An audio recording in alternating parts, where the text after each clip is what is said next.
The president of Americans for Prosperity, Tim Phillips, joins us again. Mr. Phillips, thanks for sticking with us. You bet. Glad to be here. All right.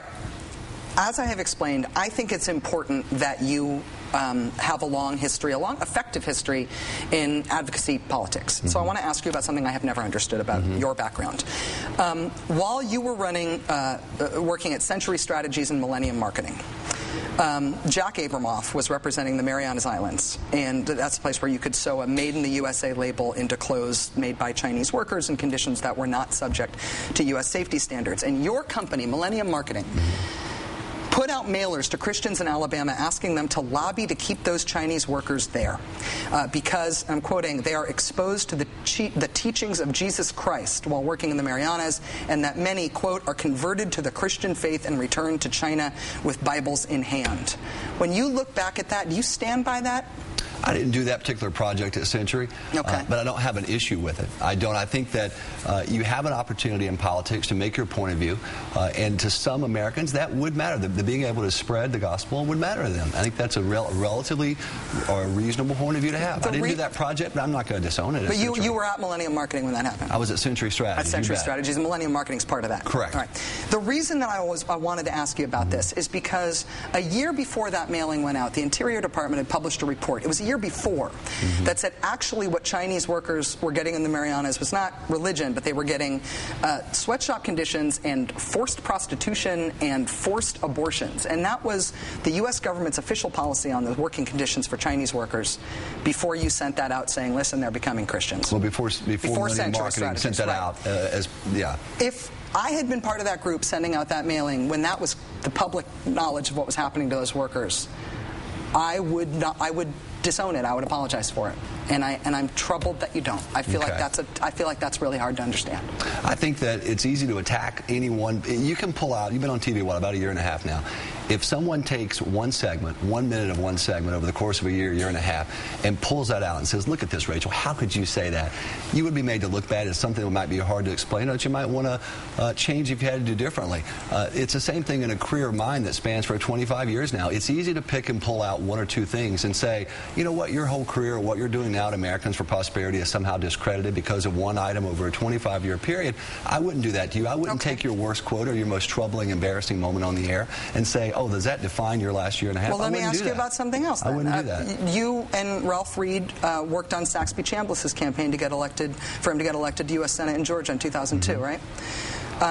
During that campaign, Mr. Chambliss's campaign ran a TV ad saying that Democratic Senator Max Cleland did not have the courage to lead. Senator Cleland, of course, lost both his legs and one arm in Vietnam. That ad juxtaposed him with a picture of bin Laden and said that he did not have the courage. The courage to lead in the war on terror that was happening at that point in time. That's not the truth. He doesn't have the courage to lead. You think that Max Cleland... The context clearly, Rachel, come on. The context there's a reason that this ad is notorious 7 years later. Yeah.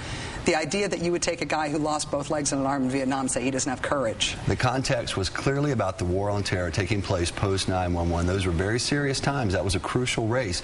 And it was clearly within the context of the ongoing war on terror. And you think that he doesn't have the courage? States. You think that Max Cleland doesn't have the courage to lead in the war on terror? You think he's a coward? The courage to lead in the war on terror. Wait, he doesn't have the courage to lead in the war on terror? I did not in any way disparage his military service in our country. But you didn't say he hasn't led in the war on terror. You said he doesn't have the courage to lead. The context was clearly the war on terror, Rachel, not questioning his courage to serve his country, which he did and did well. You're saying, but he doesn't. In the context you of the think war that he's on terror. Too cowardly to lead in the war on terror? Look, I'm not going to parse words. It's the courage to lead in the war on terror, to make the political decisions that were necessary to make at the time post 9/11. And the Bush administration during those years absolutely made the right decisions, and they've kept us safe, and the proof's in the pudding. We've been safe now throughout the Bush administration. The courage to lead in the war on terror. That wasn't a statement about his military service. Absolutely not. It was within the context of the war that was happening at that moment in time. I'm not just trying to cherry pick the Jack Abramoff involvement. Sure you are, but that's okay. There's the Jack Abramoff involvement. There's the Saxby Chambliss issue. There's the Koch Industries funded group that you're working at now, that is fighting against the Koch thing. Yeah. Just let me add, because you mentioned that several times now. Yeah, David Koch taking credit just last week for having founded the group that became. And we're thrilled. David Koch has every right to do that. And Rachel, you say, "Oh, I'm not disparaging David Koch." Of course you are. Come on. No, I'm saying that this is an important thing. You're attacking him for being involved in the process. No, I'm just saying when people look at that bus They look at Americans for prosperity, and they look at your big hot air balloon and say, climate change is a bunch of hot air. No, I want them to think, there's a guy who's the 8th richest man in America because he inherited an oil and chemical company from his dad, who founded this group that's saying it. Inherited it. They built that company. Okay, well, he built it with his dad. Modern American But I want history. people to look at that hot air balloon that says climate change paranoia is all hot air, and I want them to think oil and chemical company, the largest privately held oil and chemical company in the country. And for you to try to distance yourself from your own funders, and that's why you're losing on cap and trade. That's why you're losing on health care. Do that all you want. We'll see. Well, the proof's in the pudding. Obamacare is below 50% cap and trade. There's a governor's race in Virginia right now where the Republican candidate is actually using cap and trade because Americans have woken up. They know what's going on cap and trade because groups like Americans for Prosperity go out and tell them what's going on. And if you want to keep attacking me for a flyer that was a decade old or for a TV ad that's years ago, you can. It's a losing strategy, Rachel. I just want to know who you are, and I want America to know who you are. And I have to tell you, because we're making this about you and me, is that I personally think that you and the folks who do what you do are a parasite who gets fat on Americans' fears.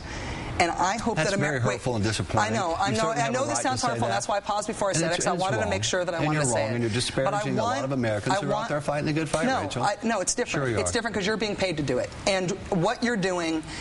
And what are you being paid to do? To attack guys like me and David Koch and Art Pope? When you signed on, you took money to say some really disgusting things in the past, like you did about those Chinese workers in the Marianas Islands. And we know who paid you to do it then. It was guys like Ralph Reed, who should have gone to prison, and guys like Jack Abramoff, who did go to prison. Now you're pushing stuff that is as disgusting. And the only difference is that we don't know this time. Standing up for the healthcare freedoms of Americans is disgusting? Well, no, but having speakers at your event saying that Obamacare is like Pol Pot and the Holocaust. I haven't said that. Right, but your speakers have, and you're organizing. A speaker who was at an event that was co-sponsored by us. We did not control the podium. Again, if you want to pick out one of 600 rallies, I've asked you to come before. Come with us on the road and see these people. I don't want to help promote you, Tim. I don't. I think what you're doing is you're getting fat, literally financially fat on Americans' fears. And what are you getting fat financially to do, Rachel? You're doing it to do a news show, us. and I'm trying to tell people who you are. Come on, attacking us, please. And what I hope is that people stop falling for your stick and stop being so afraid, and that your industry that takes money to do this stuff and scare people and make money off it, as I think Republican and corporate funded thing, I hope that your industry proverbially starves because we stop being so afraid.